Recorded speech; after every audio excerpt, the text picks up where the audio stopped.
Time and place for performance of the promise.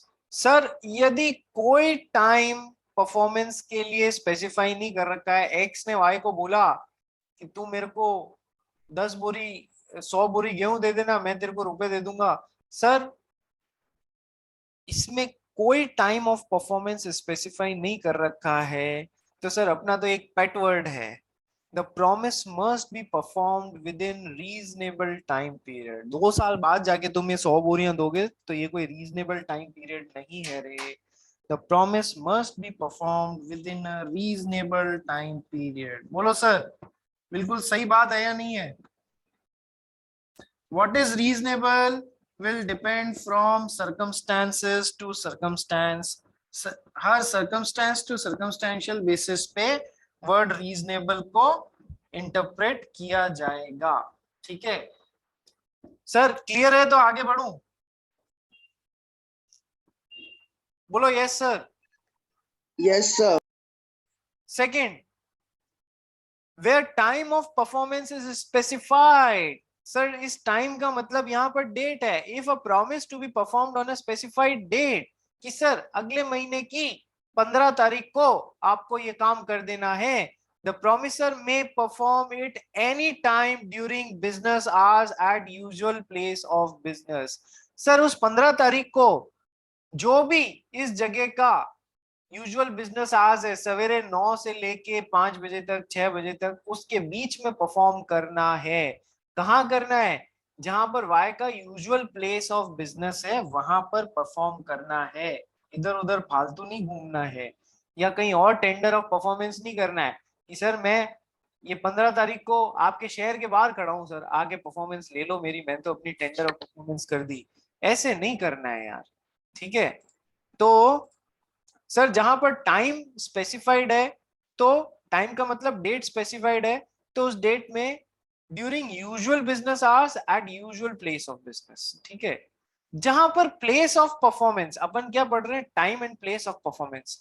जहां पर place of performance is not fixed, तो उस case में एक्स हो गया प्रोमिसर, वाई हो गया प्रोमिसी। एक्स की ड्यूटी बनती है, प्रोमिसर की ड्यूटी बनती है कि वो प्रोमिसी को पूछे, kindly fix a reasonable place for the performance of the promise. कि सर आप एक रीजनेबल जगह बता दीजिए जहां पर हम परफॉर्मेंस में अपनी दे सकूं।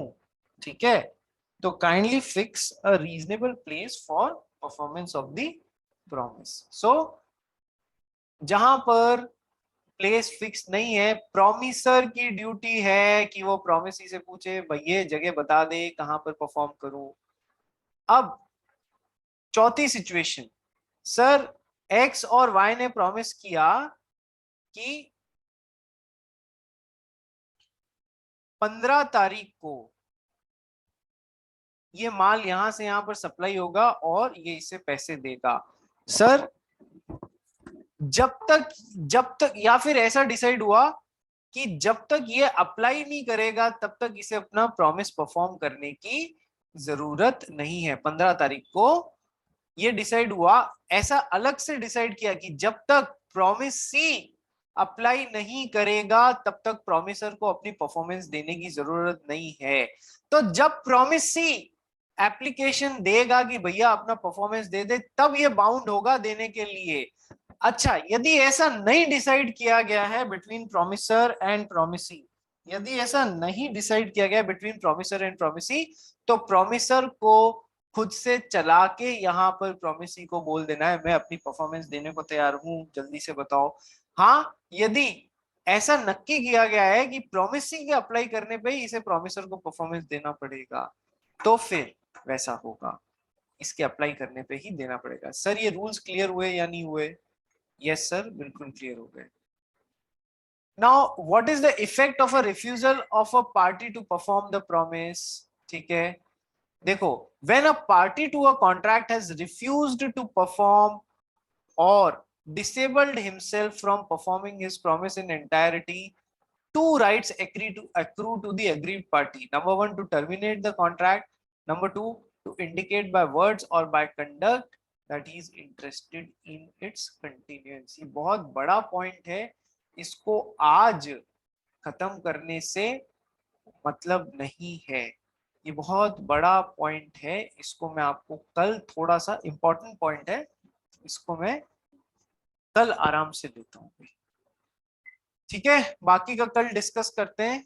आज जो भी आपको मैंने कराया है उसका आप पीडीएफ बना के, याद करके पीडीएफ बना के और फिर भेजेंगे। ठीक है, फिर कल हम रेसिप्रोकल प्रोमिसेस पढ़ेंगे। फिर time as the essence of the contract, ये बहुत इंपॉर्टेंट पार्ट है।